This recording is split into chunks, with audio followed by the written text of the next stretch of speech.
ನಮಸ್ಕಾರ ವೀಕ್ಷಕರೇ, ಕಿರುತೆರೆಗೆ ವಿಶೇಷ ಕಾರ್ಯಕ್ರಮಕ್ಕೆ ಸ್ವಾಗತ. ನಾನು ಇಂಚರ. ಚಟಪಟ ಅಂತ ಮಾತಿನಲ್ಲಿ ಮರಳು ಮಾಡೋ ಹುಡುಗಿ ಸಡನ್ನಾಗಿ ಒಂದ್ಸಲ ನಟಿ ಆಗಬೇಕು ಅಂತ ದೊಡ್ಡ ಕನಸನ್ನು ಕಟ್ಕೊಂಡು ಇಂಡಸ್ಟ್ರಿಗೆ ಕಾಲಿಡ್ತಾರೆ. ಇದ್ರ ನಡುವೆ ಕಾಮಿಡಿ ಮಾಡ್ತಾ ಮಾಡ್ತಾ ಮಾಡ್ತಾ 6 ಪ್ಯಾಕ್ ಕಡೆ ಒಲವು ತೋರಿಸ್ತಾರೆ. ಅಂತಹ ಖಡಕ್ ನಟಿ ಇವತ್ತು ನಮ್ಮ ಜೊತೆ ಇದ್ದಾರೆ. ಅವರೇ ಮಮತಾ ರಾಹುತ್. ಮೇಡಮ್, ನಿಮಗೆ ಕಾರ್ಯಕ್ರಮಕ್ಕೆ ಆತ್ಮೀಯವಾದ ಸ್ವಾಗತ. Thank you.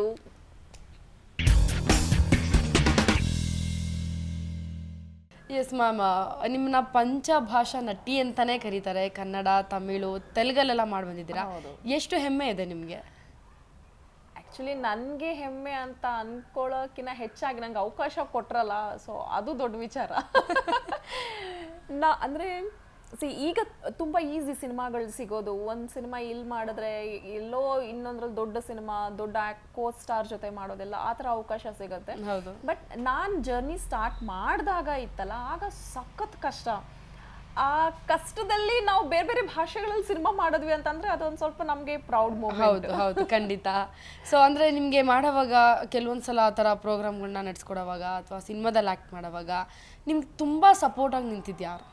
Family course. ಯಾವಾಗ್ಲೂ ನನ್ನ ಅಪ್ಪ ಪ್ರತಿ ಸಲ ಶೂಟಿಂಗ್ ಹೋದಾಗ ನಮ್ಮ ಅಪ್ಪ ಬರೋರು. ಡೇ ಅಂಡ್ ನೈಟ್ ಶೂಟ್ ಇರ್ಲಿ, ಈಗ ನೈಟ್ ಶೂಟ್ ಅಂತಂದ್ರೆ ನಾನು ಎದ್ದಿರ್ಬೇಕು, ನನ್ನ ಜೊತೆ ಅಪ್ಪನೂ ಎದ್ದಿರ್ಬೇಕು. ಎಷ್ಟು ಹೇಳಿದ್ರು, ಯಾರು ಹೇಳಿದ್ರು ಹೋಗಿ ಸರ್ ಮಲ್ಕೊಳ್ಳಿ, ಹೋಗಿ ಒಂದ್ ಸ್ವಲ್ಪ ಹೊತ್ತು ಅಂತಂದ್ರು ಅವ್ರಿಲ್ಲ, ಅವ್ರ ಪಕ್ಕದಲ್ಲೇ ಇರ್ತಿದ್ರು ಯಾವಾಗ್ಲೂ. ಅಂಡ್ ಅಮ್ಮ ಆಲ್ಮೋಸ್ಟ್ ನನ್ನ ಫ್ಯಾಮಿಲಿ, ಅಪ್ಪ, ಅಮ್ಮ, ಅಣ್ಣ, ತಮ್ಮ. ಲೈಕ್ ಏನಾದ್ರು ಮೀಟಿಂಗ್ಸ್ ಇತ್ತು ಅಂತಂದ್ರೆ, ಆಗ ನನ್ನ ಹತ್ರ ವೆಹಿಕಲ್ ಇರ್ಲಿಲ್ಲ, ಸೊ ಮೀಟಿಂಗ್ಸ್ ಅಟೆಂಡ್ ಮಾಡ್ಲಿಕ್ಕೆ ಒಂದು ಅಣ್ಣ ತಮ್ಮ ಯಾವಾಗಾದ್ರೂ ಕರ್ಕೊಂಡು ಹೋಗೋರು.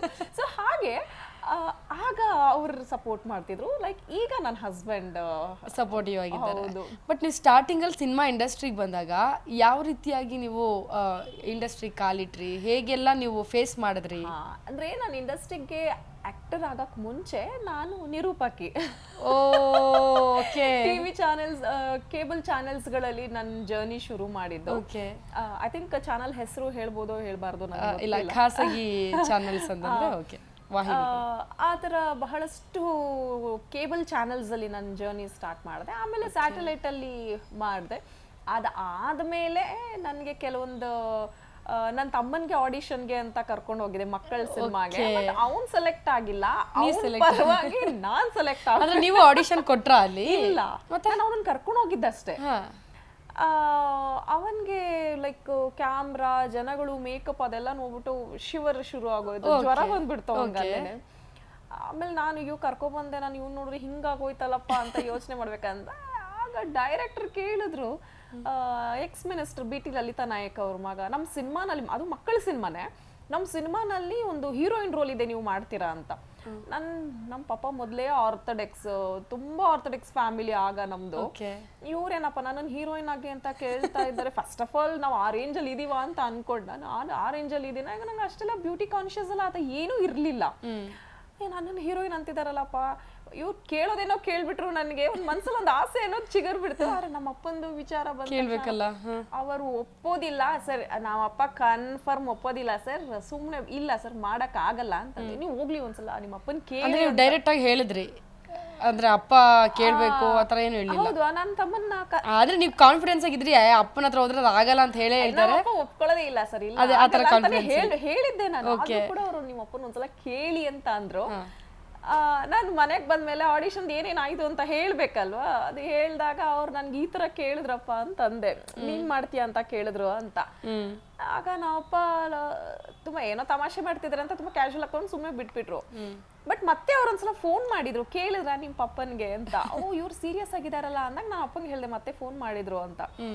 ಆಗ ನಮ್ಮ ಅಪ್ಪ ಬೇಡ ಅಂತಾನೆ ಹೇಳಿದ್ದು.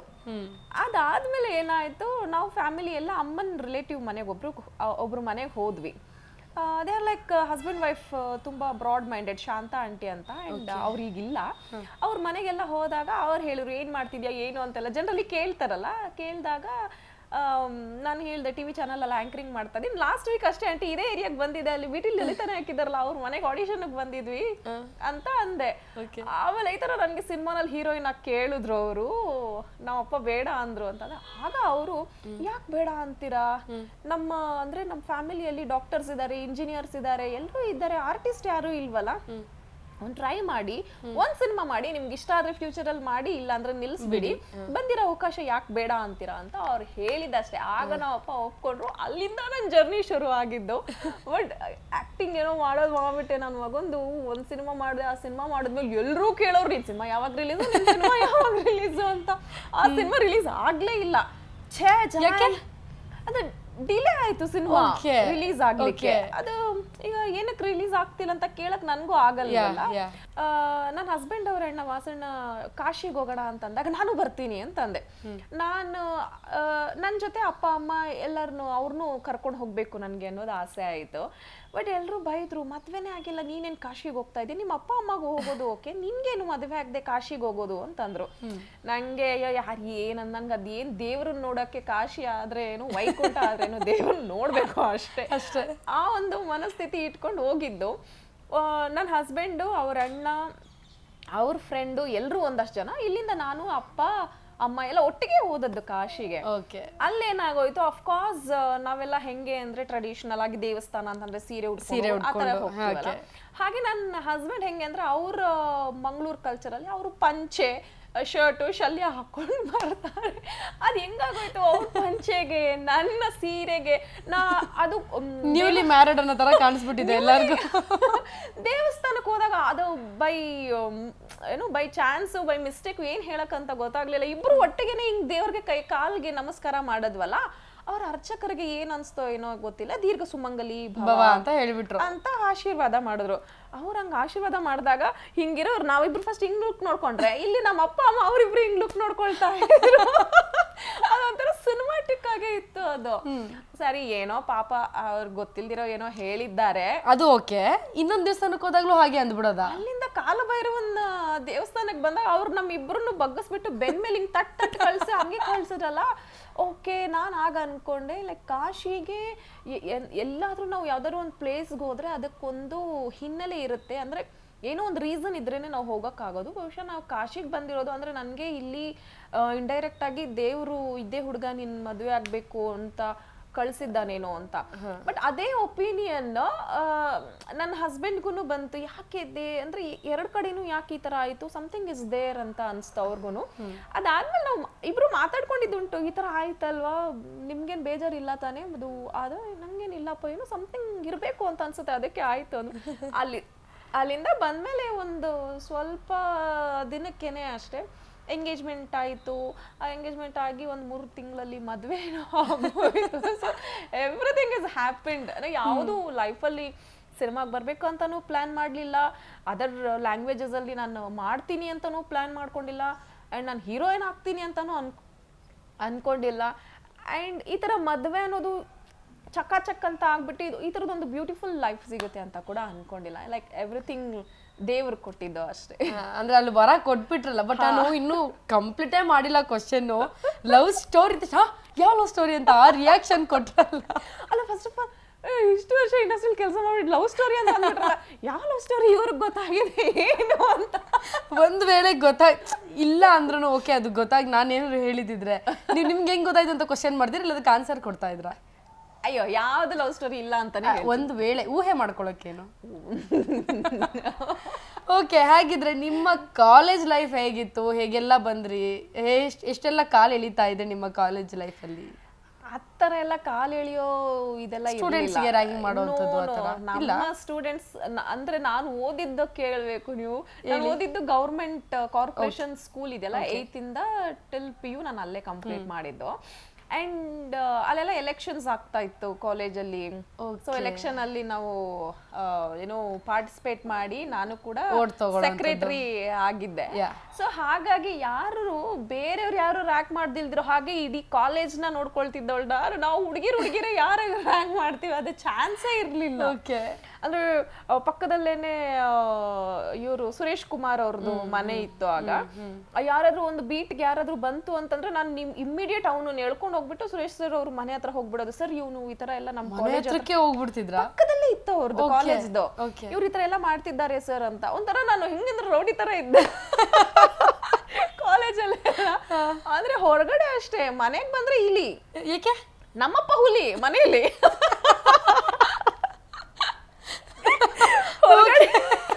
ನಾನು ಸಿನಿಮಾ ಮಾಡಿದ್ರ ಮನೆಯಲ್ಲಿ ಇಲ್ಲಿ ಬೀದಿಲಿ ಹುಲಿ ಅಂತ. ಓಕೆ, ಬಟ್ ಕಾಲೇಜಲ್ಲೆಲ್ಲ ರೌಡಿಸಮ್ ಮಾಡ್ಕೊಂಡು ಮನೇಲಿ ಬಂದ ತಕ್ಷಣ ಸೈಲೆಂಟ್ ಆಗ್ಬಿಡ್ತಿದ್ರೆ. ರೌಡಿಸಮ್ ಅನ್ನೋದು ಇಲ್ಲ. ಒಂದು ಹುಡುಗಿಯಾಗಿ ನಾವು ಇನ್ನೊಂದು ಹುಡುಗಿಗೆ ಸೇಫ್ಟಿಯಾಗಿ ನಿಂತ್ಕೋಬೇಕು. ಅಂದ್ರೆ ಆ ಹುಡುಗಿನೂ ನಮ್ ತರನೇ ಅಲ್ವಾ ಅನ್ನೋ ಆ ತರದೊಂದು ಮನೋಭಾವ ಅಷ್ಟೇ. ಬಟ್ ಮನೇಲಿ ಅಪ್ಪ ಹುಲಿ ಆಗೋದಕ್ಕೆ ಏನ್ ಕಾರಣ? ಏನಾದ್ರು ಒಂದು ಮನೇಲಿ ಇನ್ಸಿಡೆಂಟ್ ನಡೆದಿದ್ಯಾ? ಇಲ್ಲ, ನಮ್ಮಪ್ಪ ಹಾಗೆ ಇರೋದೇ ಹಾಗೆ ಸ್ಟ್ರಿಕ್ಟ್. ಅವ್ರ ಅಂದ್ರೆ ಅವರು ತುಂಬಾ ಪ್ರೀತಿಯಿಂದ ಮಾತಾಡ್ತಾರೆ, ಆತರ ಇಲ್ಲ. ಕೂಗೊಂಡು ಬೈಕೊಂಡು ಮಾತಾಡೋದೆ. ಹೆಂಗಂದ್ರೆ ನಾವು ಆಟಾಡಕ್ಕೆ ಅಂತ ಹೋದ್ರು ನಮ್ಮ ಅಪ್ಪ ಎಲ್ಲೋ ಬರ್ತಿದ್ದಾರೆ ಅಂದ್ರೆ, ಈಗ ನಾವು ಐಸ್ ಪೈಸ್ ಆಡೋದು, ಡೈಡ್ ಅಂತ ಎಲ್ಲ ನಾವು ಆಡ್ತಿದ್ವಿ. ಆತರ ಆಟ ಎಲ್ಲ ಆಡ್ಬೇಕಂದ್ರೆ ನಾವ್ ಅಪ್ಪ ಅಲ್ಲೆಲ್ಲೋ ಕಿಲೋಮೀಟರ್ ಆಚೆ ಬರ್ತಿದ್ದಾರೆ ಅಂದ್ರೆ ಅಲ್ಲಿಂದ ವಿಸಿಲ್ ಹೊಡಿಯೋರು. ಅವ್ರು ಸಿಗ್ನಲ್ಸ್ಗಳು ಹಂಗ್ ಕೊಡ್ತಾ ಇದ್ರು. ಕೊಟ್ಟಿದ ತಕ್ಷಣ ನಾವ್ ಅಪ್ಪ ಬರ್ತಾ ಇದ್ರು. 5 ಗಂಟೆ ಆದ ತಕ್ಷಣ ನಾವ್ ಅಪ್ಪ ಬರ್ತಾರೆ. ಎಲ್ಲಿದ್ರು ಓಡ್ ಬಂದು ಉಲ್ಟಾ ಬುಕ್ಕೆಲ್ಲ ಹಿಡ್ಕೊಂಡು ಹೋಗ್ತಾ. ನೀವು ಸಿಚುವೇಶನ್ ಹೇಳ್ತಾ ಇದ್ರೆ ನನ್ನನ್ನು ನೋಡ್ಕೊಳಂಗ ಅನಿಸ್ತಾ ಇದೆ ನನ್ಗೆ. ನಿಮ್ಮಪ್ಪನ ಹಂಗೆ ಇದ್ರ ಸೇಮ್. ಅಂದ್ರೆ ಮಾತಾಡ್ಸ್ತಾರೆ ಪ್ರೀತಿಯಿಂದ. ಕೆಲವೊಂದ್ಸಲ ಎಲ್ಲೋ ಅವ್ರಿಗೆ ಇಷ್ಟ ಇದ್ರೆ ಅಷ್ಟೇ, ಇಲ್ಲ ಅಂತಂದ್ರೆ ಫುಲ್ಲು ಸ್ಟ್ರಿಕ್ಟು. ಲೈಕ್ ಸ್ಟ್ರಿಕ್ಟ್ ಅಂತಂದ್ರೆ ಏನು, ನಮ್ಮನ್ನ ಎಲ್ಲೂ ಬಿಡ್ದಂಗೆ ಆ ಥರ ಎಲ್ಲ ಕಡೆನೂ ಬಿಟ್ಟಿದ್ದಾರೆ. ಬಟ್ ನಂಬಿಕೆ ಉಳಿಸ್ಕೊಂಡೋಗಿ ಸಾಕು ಅಂತ ಹೇಳ್ಬಿಟ್ಟು ನನ್ನ ಆಲ್ಮೋಸ್ಟ್ ಫ್ರೆಂಡ್ಸ್ಗಳು, ನನ್ನ ಸಿನಿಮಾ ಮೇಟ್ಸ್ ಎಲ್ಲರೂ ನಮ್ಮ ಅಪ್ಪನ ಹಿಟ್ಲರ್ ಅಂತಾನೆ ಕರೆಯೋದು. ಏನು ಹೇಳಿದ್ರು ನಿಮ್ಮ ಹಿಟ್ಲರ್ ಅಂತ. ನಾನು ಅಪ್ಪನ ಫೋನಲ್ಲಿ ಅವ್ರ ಹೆಸರು ಅಪ್ಪ ಹಿಟ್ಲರ್ ಅಂತಾನೆ ಹಾಕೊಂಡು. ಹೌದಾ? ಬಟ್ ನಾನು ಅದೊಂದು ಬಿಟ್ಟಿನೆಲ್ಲ ಮಾಡಿದ್ದೀನಿ. ಓಕೆ, ನಮ್ಮ ಪಪ್ಪ ಆ ಥರ. ನಮ್ಮ ಕಾಲೇಜ್ ಅಂದ್ರೆ ಎಜುಕೇಶನ್ ತುಂಬಾ ನಂಗೆ ಆ ಥರದ್ರಲ್ಲೇ ಇದೆ. ಆಮೇಲೆ ಇಂಟರ್ ಸ್ಕೂಲ್ ಕಾಲೇಜ್ ಕಾಂಪಿಟೇಷನ್ಸ್ಗಳಿಗೆ ಹೋಗ್ತಾ ಇದ್ದೆ. ಸ್ಪೋರ್ಟ್ಸ್ ಮೇಲೆ, ಸಿಂಗಿಂಗ್ ಕಾಂಪಿಟೇಷನ್ ಮೇಲೆ, ಡ್ಯಾನ್ಸ್ ಮೇಲೆ, ಈ ಥರ ಎಲ್ಲ ಕಾಂಪಿಟೇಷನ್ಸ್ಗೆಲ್ಲ ಹೋಗ್ತಾ ಇದ್ದೆ. ಬಟ್ ಈ ಥರದ್ದೆಲ್ಲ ತುಂಬಾ ಚೆನ್ನಾಗಿ. ಬಟ್ ಇವಾಗಲೂ ನೀವು ನಿಮ್ಮ ಸ್ಕೂಲ್ ಅಥವಾ ಕಾಲೇಜ್ ಕಡೆ ಎಲ್ಲ ಹೋದ್ರೆ ಯಾವ ಥರ ರಿಯಾಕ್ಟ್ ಮಾಡ್ತಾರೆ ನಿಮ್ಮ ಟೀಚರ್ಸ್? ಅಂದ್ರೆ ನಾನು ಓದಿದ್ದ ಅದೇ ಕಾರ್ಪೊರೇಷನ್ ಸ್ಕೂಲ್ ಅಂಡ್ ಕಾಲೇಜಲ್ಲೇ ಗೆಸ್ಟ್ ಆಗಿ ಕರೆದಿದ್ರು. ಫೆಲ್ ಲೈಕ್ ನಂಗೆ ಗೆಸ್ಟ್ ಅಂತ ಅಲ್ಲ, ನಂಗೆ ಸವಿ ನೆನಪು, ಕಾಲೇಜಿಗೆ ಹೆಜ್ಜೆ ಇಟ್ಟ ತಕ್ಷಣ ಅವೆಲ್ಲ ಬರ್ತಿದ್ವಿ. ಆಮೇಲೆ ಹೋದ ತಕ್ಷಣ ಏನು ಅವ್ರಿಲ್ವಾ ಇವ್ರಿಲ್ವಾ ನಮ್ಮ ಪ್ರಿನ್ಸಿಪಲ್ ಇಲ್ವಾ ಅಂತೆಲ್ಲ ಕೇಳೋದು ನಾನು. ಅಂದ್ರೆ ನಮ್ಗೆ ಎಲ್ರು ಗೊತ್ತು ಅನ್ನೋದು. ಅಫ್ಕೋರ್ಸ್ ಗೊತ್ತು ಎಲ್ರು. ಆಮೇಲೆ ನಾಲೆಲ್ಲ ಹೋದ ತಕ್ಷಣ ಅದು ನನ್ನ ಕ್ಲಾಸ್, ಅಲ್ಲಿ ನನ್ನ ಕಾಲೇಜಲ್ಲಿ ಇದ್ದಾಗ ಅದು ನನ್ನ ಕ್ಲಾಸ್ ರೂಮ್. ಅದರ ಒಂಥರ ಮೆಮೊರಿ ಹೇಳ್ಕೊಳ್ಳೋದು ಒಂದು ತುಂಬಾ ಖುಷಿ. ಹೌದು, ಅಲ್ಲಿ ಹೋಗಿದ ತಕ್ಷಣ ಅದು ಬಂದ್ಬಿಡುತ್ತೆ ವೈಬ್ಸ್. ಈಗ ಇಷ್ಟೆಲ್ಲ ನೀವು ಜರ್ನಿ ಬಗ್ಗೆ ಮಾತಾಡಿದ್ರಿ, ನಿಮ್ಮ ಸಿನಿಮಾ ಹೇಗಿತ್ತು ಅಂತಲೂ ಹೇಳಿದ್ರಿ. ಆ್ಯಂಡ್ ಈಗ ಕೆಲವೊಂದು ಸಿಂಪಲ್ ಪ್ರಶ್ನೆಗಳನ್ನ ಕೇಳ್ತೀನಿ, ಅದಕ್ಕೆ ನೀವು ಆನ್ಸರ್ ಮಾಡಬೇಕು. ಯಾವ ಥರ ಪ್ರಶ್ನೆಗಳದು ಹೇಳ್ತೀನಿ ಇವಾಗ.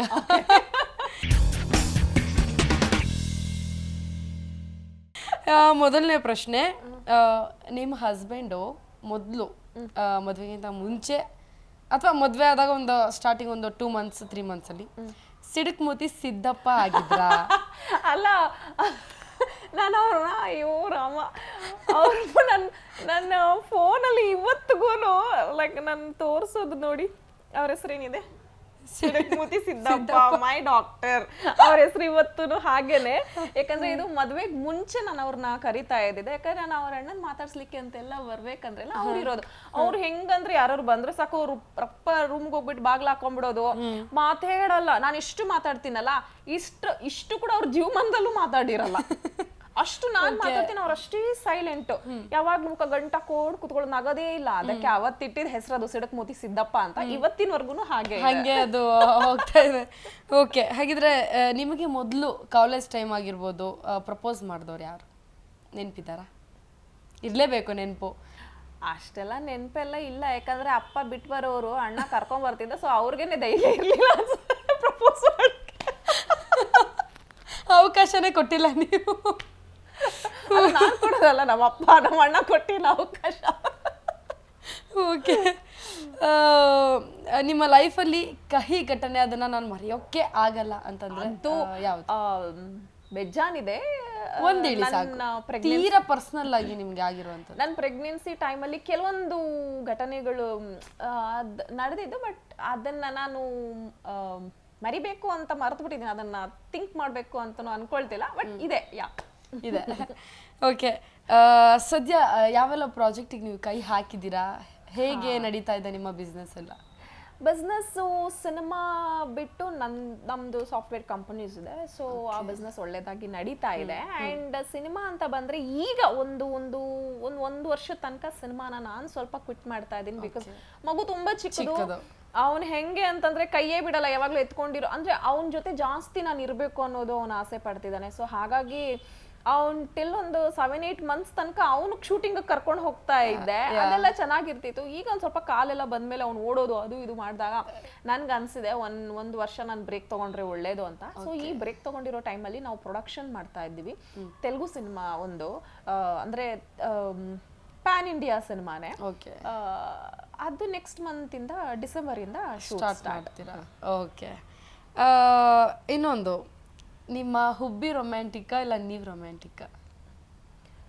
ನಾವಿಬ್ರು ರೊಮ್ಯಾಂಟಿಕಾ? ನೀವು ಅಷ್ಟು ಯೋಚನೆ ಮಾಡೋದ್ರಲ್ಲೇ ಗೊತ್ತಾಗ್ಬಿಡ್ತು ಅನ್ರೊಮ್ಯಾಂಟಿಕ್ ಅಂತ. ಲೈಕ್ ರೊಮ್ಯಾಂಟಿಕ್ ಅಂದ್ರೆ ಮನುಷ್ಯ ಯಾವಾಗ್ಲೂ ಒಂದೇ ತರ ಇರ್ಬೇಕು, ಚೇಂಜ್ ಆಗ್ಬಾರ್ದು ಅಂತಾರಲ್ಲ, ಅದು ತುಂಬಾ ಒಂದಿನ ತುಂಬಾ ರೊಮ್ಯಾಂಟಿಕ್ ಆಗಿದ್ದು ಇನ್ನೊಂದಿನ ಫುಲ್ ಸಾದಾ ಆಗ್ಬಿಟ್ರೆ ನಮಗ್ ಬೋರ್ ಆಗ್ಬಿಡುತ್ತೆ. ಸೊ ಹಾಗಾಗಿ ನಮ್ಮಲ್ಲಿ ಯಾವ್ದು ಡಿಫ್ರೆನ್ಸಸ್ ಇಲ್ಲ. ಲೈಕ್ 24 hours ನಾವ್ ಹೆಂಗಿರ್ತೀವಿ ಹಂಗೆ ಇರ್ತೀರಾ? ಓಕೆ. ಹಾಗಿದ್ರೆ ಇಲ್ಲಿವರೆಗೂ ಬರೋದಕ್ಕೆ ನಿಮ್ಗೆ ನಿಮ್ಮ ಹಸ್ಬೆಂಡು, ನಿಮ್ಮ ಅತ್ತೆ ಮಾವ ಎಲ್ಲ ಫುಲ್ ಸಪೋರ್ಟಿವ್ ಆಗಿದ್ದಾರೆ.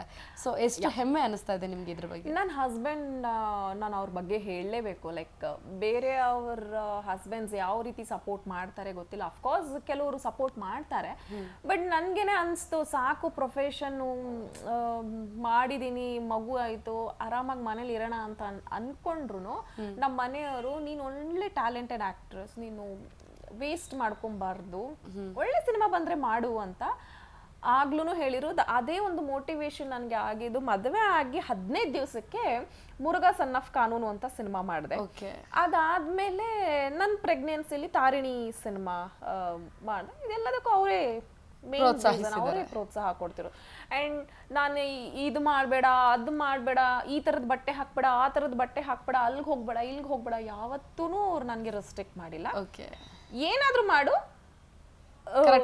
ಒಂದ್ ಇದ್ರ ಇಟ್ಕೊಂಡು ಸೆನ್ಸ್ ಇಟ್ಕೊಂಡು ಮಾಡು, ಫ್ಯಾಮಿಲಿಗೆ ಯಾವುದೇ ತರದ್ದು ಬ್ಯಾಡ್ ಇದು ಬರಬಾರ್ದು, ಆ ತರ ಮಾಡು. ಬಟ್ ನೀವು ಸೋಷಿಯಲ್ ಮೀಡಿಯಾದಲ್ಲಿ ಕೆಲವೊಂದು ಪೋಸ್ಟ್ಗಳು ಹಾಕಿದಾಗ ಅದಕ್ಕೆ ನೆಗೆಟಿವ್ ಅಥವಾ ಪಾಸಿಟಿವ್ ಕಮೆಂಟ್ಸ್ ಬಂದಾಗ ಅದನ್ನ ಹೇಗೆ ರಿಸೀವ್ ಮಾಡ್ಕೋತಾ ಇದ್ರಿ ನೀವು? ಪಾಸಿಟಿವ್ ನೆಗೆಟಿವ್ ಯಾವ ಕಮೆಂಟ್ಸ್ ಬಂದ್ರೂ ನಾವು ತುಂಬಾ ಕಾಮನ್ ಆಗೇ ತಗೋಬೇಕು. ಪಾಸಿಟಿವ್ ಬಂದಾಗ ವಾವ್ ಅನ್ನೋದು, ನೆಗೆಟಿವ್ ಬಂದಾಗ ಕುಗ್ಗೋದು ಅದು ಮಾಡಕ್ ಹೋಗ್ಬಾರ್ದು. ಯಾಕಂದ್ರೆ ಅವ್ರ ಮೆಂಟಾಲಿಟಿನೇ ಅಷ್ಟು ಅನ್ನೋದನ್ನ ಬಿಟ್ಬಿಡ್ಬೇಕು ಅಂತ ಸುಮಾರು ಸಲ ಅನ್ಕೊಳ್ತೀನಿ ನಾನು. ಆದ್ರೆ ಅದನ್ನ ಯಾವಾಗ್ಲೂ ಕೆಲವರು ಕೆಣಕಕ್ಕೆ ಹೋದಾಗ ಸ್ವಲ್ಪ ಹರ್ಟ್ ಆಗುತ್ತೆ, ಕೋಪನೂ ಬರುತ್ತೆ. ಕೆಲವೊಂದ್ಸಲ ಅಲ್ಲೇ ಟಕ್ಕರ್ ಕೊಟ್ಟಿರ್ತೀನಿ ನಾನು. ಇನ್ನೊಂದಷ್ಟು ನಾನು ತೀರಾ ತಲೆಗೆ ಹಾಕೊಳಕ್ ಹೋಗಲ್ಲ. ನಾವು ತಲೆಗೆ ಹಾಕೊಂಡಿದೀವಿ ಅನ್ನೋಷ್ಟು ಅವ್ರು ಜಾಸ್ತಿ ಹಾಗಾಗಿ ನೆಗ್ಲೆಕ್ಟ್ ಮಾಡ್ಬಿಟ್ಬಿಡ್ತೀನಿ. ಜಿಮ್ ಅಲ್ಲಿ ನನ್ನ ಬೇಜಾರು ಅದನ್ನೆಲ್ಲ ತೋರಿಸ್ತಾ ಇದ್ದೆ ಅಲ್ಲಿ ವರ್ಕೌಟ್ ಮಾಡೋದ್ರ ಮೂಲಕ. ಅದು ಒಂದಿನ ನನ್ಗೆ ಗೊತ್ತಿಲ್ಲದೆ 6 ಪ್ಯಾಕ್ ಬಂದ್ಬಿಟ್ಟಿತ್ತು. ಅದು ಒಂದು ಬೇಕು ಅಂತ ಮಾಡಿದ್ದಲ್ಲ, ಅದು ಖುಷಿ. ಅದೊಂದು 6 ಪ್ಯಾಕ್ ನಾನೇ ಫಸ್ಟ್ ಮಾಡಿದ್ದು. ಅದಾದ್ಮೇಲೆ ಕರೀನಾ ಕಪೂರ್ ಅವರು ಇವರು ಎಲ್ಲ ಸ್ಟಾರ್ಟ್ ಮಾಡಿದ್ರು. ಈಗ 6 ಪ್ಯಾಕ್ ಅನ್ನೋದು ತುಂಬಾ ಕಾಮನ್ ಆಗ್ಬಿಟ್ಟಿದೆ. ಹುಡುಗಿ ಅಂತ ಭೇದ ಭಾವ ಇಲ್ಲ, ಇವಾಗ ಎಲ್ಲರೂ ಮಾಡ್ತಾರೆ. ಹೌದು, ಅದಕ್ಕೆ ಫ್ಯಾಮಿಲಿ ಪ್ಯಾಕ್ ಅಲ್ಲೂ ನಾನೇ ಫಸ್ಟ್ ಸಿನಿಮಾ ಮಾಡ್ಬೇಕು ಅಂತ ತಾರಿಣಿ ಮಾಡ್ಬಿಟ್ಟೆ. 6 ಪ್ಯಾಕ್ ಹೆಗ್ಗಳಿಕೆನೂ ನಮ್ಗೆ ಇರ್ಬೇಕು, ಫ್ಯಾಮಿಲಿ ಪ್ಯಾಕ್ ಹೆಗ್ಗಳಿಕೆನೂ ನನ್ಗೆ. ಸರಿ, ಓಕೆ. ಇವಾಗ ಇಷ್ಟೆಲ್ಲ ಮಾತಾಡಿದ್ರಿ, ಈಗ ನಿಮ್ಮ ತಲೆಗೆ ಸ್ವಲ್ಪ ಕೆಲಸ ಕೊಡ್ತೀನಿ ನಾನು. ಅಂತಂದ್ರೆ ಕೆಲವೊಂದು ತಲೆ ಉಪಯೋಗಿಸಿ ಹೇಳುವಂತ ಕ್ವಶನ್ಸ್ ಇದಾವೆ. ನನಗೆ ತಲೆನೇ ಇಲ್ಲ, ದಯವಿಟ್ಟು. ಅದಕ್ಕಾಗಿನೇ ಮಾಡ್ಕೊಂಡ್ ಬಂದಿರೋ ಕ್ವಶನ್ಸ್ ಇದು. ನೀವು ತಲೆ ಇಲ್ಲ ಅಂತ ಹೇಳ್ತೀರಾ ಅಂತಾನೆ ಈ ಕ್ವಶನ್ಸ್ ಮಾಡ್ಕೊಂಡ್ ಬಂದಿರೋದು. ಕೇವಲ 3 ಕ್ವಶನ್ಸ್ ಇರೋದು, ಜಾಸ್ತಿ ಇಲ್ಲ. ಓಕೆ, ಸರಿನಾ? ಓಕೆ, ಮೊದಲನೇ ಕ್ವಶನು, ನೀವು ಪ್ರತಿ ಸಲ ಸ್ನಾನ ಮಾಡಿದ್ರು ಅದು ಕರಗ್ತಾನೆ ಇರುತ್ತೆ. ಸೋಪು ಯಾ, ಬಟ್ ಇಲ್ಲಿ ಬೇರೆ ತರ ಇತ್ತು ಕ್ವಶನ್. ನಾನು ಹೇಳೋಣ ಅನ್ಕೊಂಡೆ, ಬೇಡ ಸ್ವಲ್ಪ ಸಿಂಪಲ್ ಆಗಿರ್ಲಿ ಅಂತ ಹೇಳ್ದೆ. ಕರೆಕ್ಟ್ ಆಗಿ ಹೇಳಿದ್ರಿ. ಅಲ್ಲ, ಸೋಪು, ಶಾಂಪೂ, ಕಂಡೀಷನರ್ ಎಲ್ಲ ಇರುತ್ತೆ. ಓಕೆ, ಬಟ್ 2ನೇ ಕ್ವಶನು, ಲೈಸೆನ್ಸ್ ಅವಶ್ಯಕತೆನೇ ಇರೋದಿಲ್ಲ ಅಂತಹ ಡ್ರೈವರು ಪ್ರತಿಯೊಬ್ಬರು ಮನೇಲಿ ಕೂಡ ಇರುತ್ತೆ, ಯಾವ್ದದು? ಇವರು ಅದೇ ನಮ್ ಸ್ಕೂಲ್ ವ್ಯಾನ್ ಎಲ್ಲ ಓಡಿಸ್ತಾರಲ್ಲ, ಸ್ಕ್ರೂ ಡ್ರೈವರ್. ನಂಗೆ ಎಷ್ಟು ತಲೆ ಇದೆ, ವಾವ್. ಕರೆಕ್ಟಾ? 100% ಕರೆಕ್ಟ್. ಇನ್ನೊಂದ್ಸಲ ಹೇಳಿ, ಆನ್ಸರ್ ರಿಪೀಟ್ ಮಾಡಿ. Screw driver. ಐ ಥಿಂಕ್ ಇದಕ್ಕೆ ಕೊಡಲ್ಲ ಅನ್ಕೊಂಡಿದ್ದೆ ನಾನು, ಚಂದ ಕೊಟ್ರಿ. ಓಕೆ ನೆಕ್ಸ್ಟು ಇದಕ್ಕೆ ಐ ಥಿಂಕ್ ನೀವು ಕೊಡೋದು ಕಮ್ಮಿ ಅನ್ಸುತ್ತೆ, ಕೇಳೇ ಬಿಡ್ಲಾ? ಕೇಳಿ ನೋಡ, ಅದು ಯಾವ ಥರ ತರಲೆ ಉತ್ತರ ಕೊಡ್ತೀನೋ ಗೊತ್ತಿಲ್ಲ. 6 ದಿನಗಳವರೆಗೆ ತನ್ನ ಉಸಿರನ್ನ ಹಿಡ್ದಿಟ್ಕೊಂಡಿರುತ್ತೆ ಅಂತಹ ಜೀವಿ ಯಾವುದು? 6 ದಿವಸನ? ಯಾ, ಉಸಿರೇ ಆಡೋದಿಲ್ಲ ಬೇಕಾದ್ರೆ. ಉಸಿರೇ ಆಡ್ದಿಲ್ದಿರುವಂಥ ಜೀವಿ ಯಾವುದಪ್ಪ? 6 ದಿನ ಆದ್ಮೇಲೆ ಉಸಿರು ಬಿಡುತ್ತಾ? ಇಲ್ಲ, ಮಾಮೂಲಿ ಉಸಿರಾಡುತ್ತೆ. ಐ ಮೀನ್ ನೀವು ಹೇಳ್ತಾ ಇರೋದು ಉಸಿರು ಇಟ್ಕೊಂಡಿರುತ್ತೆ, 6 ದಿನ ಅಂತ ಉಸಿರು ಬಿಡುತ್ತೆ ಅಂತ ಹೇಳ್ತಿದ್ದೀರ. ನಾನು ಆ ಥರ ಹೇಳ್ತಿಲ್ಲ. ನನಗೆ ಕೇಳಿದ ಪ್ರಶ್ನೆಗೆ ನಂಗೆ ನಗು ಬರ್ತಾ ಇದೆ. ಹಾಗೆ ನಿಮ್ಮ ಪ್ರಶ್ನೆ ನಂಗೆ ಅರ್ಥ ಆಗಲ್ಲ. ಇನ್ನೊಂದ್ಸಲ ಹೇಳಿ, ಅರ್ಥ ಮಾಡಿಸ್ತೀನಿ.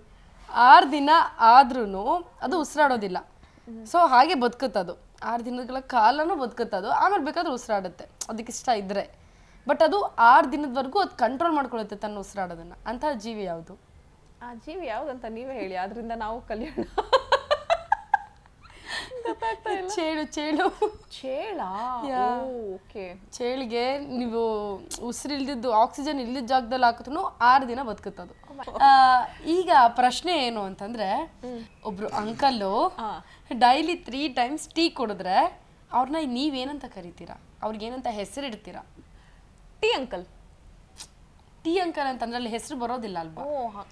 ಹೆಸರು ಬರುತ್ತೆ. ಡಿಪ್ಲೊಮೆಟಿಕ್ ಆಗಿ ಸ್ವಲ್ಪ ಯೋಚನೆ ಮಾಡಿ ಗೊತ್ತಾಗ್ಬಿಡುತ್ತೆ. ಕ್ವಶನ್ ಅಲ್ಲೇ answer. Okay, triple tea. Uncle ಹೆಸರು ತ್ರಿಬಲ್ ಟೀ ಆಗುತ್ತಾ? ಹಂಗ ಟಿ ಟಿ ಟಿ. ಅಯ್ಯೋ ಏನಪ್ಪ ಇದು. ಓಕೆ, ಅಂಕಲ್ ಹೆಸರು. ಅಂಕಲ್ ಹೆಸರು ಟೀ ಇಂದ ಬರುತ್ತೆ. 3 ಟೈಮ್ಸ್ ಕುಡಿದ್ರೆ ಅಂಕಲ್ ಟೀನ ಏನಂತ ಹೆಸರು? ಟಾಟಾ ಟೀ. ನಾನಂತೂ ಟಾಟಾ ಟೀ ಅಂತ ಎಲ್ಲೂ ನೋಡಿಲ್ಲ ಅಂಕಲ್ದಿರ ಹೆಸರು ಇಟ್ಕೊಂಡಿರೋದು. ಗೊತ್ತಾಗ್ತಿಲ್ವಾ? ಮೂರ್ತಿ. 3 ಅಲ್ಲ, 3 ಟೀ ಅದು. ಅದೇ 3 ಟೀ. ಅದು ನಾವು ಕರೆಕ್ಟ್ ಆಗಿ ಹೇಳಿದ್ರೆ 3 ಸರಿ. ಓಕೆ ಓಕೆ, ಮೂರ್ತಿ. ಓಕೆ, ಈಗ 2ನೇ ಕ್ವಶನ್. ಟಾಟಾ ಟೀ ಹೊಸದಾಗಿ ಯಾರಾದ್ರೂ ನಾಮಕರಣ ಮಾಡ್ಕೋಬೇಕಷ್ಟೇ ಅಂಕಲ್ದಿರು. ಓಕೆ, ಈಗ 2ನೇ ಕ್ವಶನು. ಲೈಫಲ್ಲಿ ಬಾಯ್ ಇದ್ದಾರೆ ಅಲ್ವಾ? ಲೈಫಲ್ಲಿ ಎಲ್ಲರಿಗೂ ಒಬ್ರು ಬಾಯ್ ಅಂತ ಇರ್ತಾರೆ, ಅದು ಗಂಡ ಇಲ್ಲ ಲವರ್ ಆಗಿರ್ಬೋದು. ಹಾಗಿದ್ರೆ ಆರೋಗ್ಯಕ್ಕೇನು? ಅಂದರೆ ಆರೋಗ್ಯ ಎಲ್ಲಿದೆ? ಲೈಫಲ್ಲಿ ಬಾಯ್ ಇದ್ದಾನೆ, ಹೌದು. ಆರೋಗ್ಯ ಹಾಗಿದ್ರೆ ಎಲ್ಲಿದೆ? ಲೈಫ್ ಬಾಯ್ ಎಲ್ಲಿ? ಲೈಫ್ ಬಾಯ್ ಎಲ್ಲಿ ಸೋಪ್ ಇದೆ, ಆರೋಗ್ಯ ಎಲ್ಲಿದೆ? ಆನ್ಸರ್ ಬಂತಲ್ಲ ನಿಮ್ಮ ಬಾಯಲ್ಲೇನೆ. ನಾನು ಲೈಫ್ ಬಾಯಲ್ಲಿ ಅಂತ ಹೇಳಿಲ್ಲ, ನಿಮ್ಮ ಲೈಫಲ್ಲಿ ಬಾಯ್ ಇದ್ದಾರೆ. ಓಕೆ, ಆರೋಗ್ಯ ಎಲ್ಲಿದೆ? ಲೈಫ್ ಬಾಯ್ ಅಲ್ಲಿದೆ. ಅದೇ ಲೈಫಲ್ಲಿ ಲೈಫ್ ಬಾಯ್ ಅಲ್ಲಿ ಸೋಪ್ ಇದೆ. ಓಕೆ, ಪರವಾಗಿಲ್ಲ, ನನಗೆ ತುಂಬಾ ಜನರಲ್ ನಾಲೆಡ್ಜ್ ಇದೆ, ಇವತ್ತೇ ಗೊತ್ತಾಗಿದೆ. ಓಕೆ, ಲಾಸ್ಟ್ ಕ್ವಶನ್ ನೋಡೋಣ. ಯಾವುದು ಚೇಳು ಬಲ್ಲಿ ಅದರ ಬಂದಿರುತ್ತೆ? ಇಲ್ಲ, ಇದು ಸ್ವಲ್ಪ ಡಿಫ್ರೆಂಟ್ ಆಗಿದೆ. ಯಾಕಂದ್ರೆ ನೀವು ಚೆನ್ನಾಗಿ ಮಾತಾಡ್ತೀರಾ ಆ್ಯಂಡ್ ಬೋಲ್ಡ್ ಆಗಿದ್ದೀರಾ ಆ್ಯಂಡ್ ಚೆನ್ನಾಗಿ ಬೈತೀರಾ ಅಂತ ಕೂಡ ಅನ್ಕೊಂಡಿದ್ದೀನಿ. ಅದಕ್ಕೋಸ್ಕರ ಕೇಳ್ತಾ ಇದ್ದೀನಿ ಈ ಕ್ವಶನ್ ನಿಮಗೆ. ಓಕೆ, ಸೀದೋಗಿರೋ ಒಡೆಗೆ ಏನಂತ ಹೆಸರಿಡ್ತೀರಾ ನೀವು? ಸೀದೋಗಿರೋ ಒಡೆಗೆ ಸೀದೋಗಿರೋ ಒಡೆಗೆ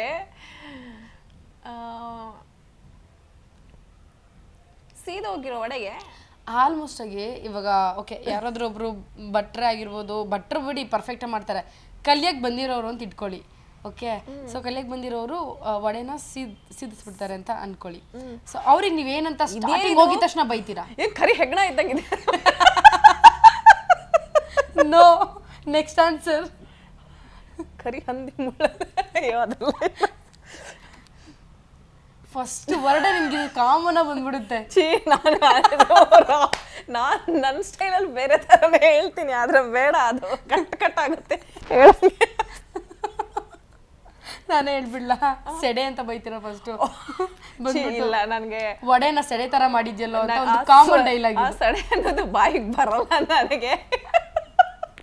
ಬಟ್ ವಡೆ ಕಾಂಬಿನೇಷನ್ ಸೆಡೆ ಅಲ್ವಾ, ಸೊ ಹಾಗಾಗಿ ವಡೆ ಏನೋ ಒಲೆ ವಡೆನ ಸೆಡೆ ತರ ಮಾಡಿದ್ಯಾ ಅನ್ನೋದು ಕಾಮನ್. ಸೊ ಹಾಗಾಗಿ ನನ್ನ ಹಸ್ಬೆಂಡ್ ಇದ್ದಿದ್ರೆ ಅವ್ರು ಬೇರೆ ಹೇಳ್ತಿದ್ರು ನನ್ನ ರಿಯಾಕ್ಷನ್ ಹೆಂಗಿರುತ್ತೆ ಅಂತ. ಓಕೆ, ಇಷ್ಟೆಲ್ಲ ಫನ್ನಿಗೆ ಆನ್ಸರ್ ಕೊಟ್ಟಿದ್ದೀರಾ, ಇಷ್ಟೆಲ್ಲ ನೀವು ನಮ್ಮ ಜೊತೆ ಮಾತಾಡಿ ಹಂಚ್ಕೊಂಡಿದ್ದೀರಾ. ಸೊ ನಮ್ಮ ವೀಕ್ಷಕರಿಗೆ ಒಂದೆರಡು ಮಾತು ನಿಮ್ಮಿಂದ ಏನಾದರೂ ಒಂದು ಇನ್ಫಾರ್ಮೇಶನ್ ಕೊಡ್ತೀನಿ ಅಂತಂದ್ರೆ ಒಂದೆರಡು ಮಾತು ಹೇಳಿ. ಏನ್ ಇನ್ಫಾರ್ಮೇಶನ್ ಇಲ್ಲ, ಆರೋಗ್ಯವೇ ಮಹಾಭಾಗ್ಯ. ಚೆನ್ನಾಗಿ ಆರೋಗ್ಯವಾಗಿರಿ, ನಗ್ತಾ ಇರಿ, ಬೇರೆಯವ್ರನ್ನ ನಗಿಸ್ತಾ ಇರಿ. ಅದರಲ್ಲಿ ಅವ್ರಿಗೂ ಆರೋಗ್ಯ ಹೆಚ್ಚಾಗುತ್ತೆ, ನಕ್ಕೋರ್ಗೂ ಆರೋಗ್ಯ ಹೆಚ್ಚಾಗುತ್ತೆ.